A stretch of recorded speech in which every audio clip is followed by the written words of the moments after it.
If you're experiencing issues with voice chat on your PlayStation 5, follow these simple steps to troubleshoot and improve your voice chat experience. Step 1. Check your microphone setting. Navigate to the settings menu on your PS5. Go to sound and then microphone. Ensure that your microphone is set to the correct input device and that the volume levels are adjusted appropriately. Step 2. Test your network connection. A stable internet connection is crucial for voice chat.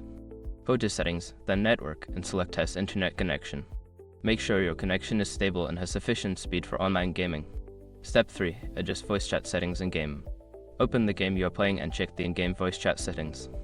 Ensure that voice chat is enabled and that your audio input/output settings are correctly configured. Step 4. Update system software. Keeping your PS5 updated can resolve many issues. Go to Settings, then System, and select System Software. Choose System Software Update and Settings to check for and install any available updates. Step 5. Restart your console. Sometimes, a simple restart can fix various issues.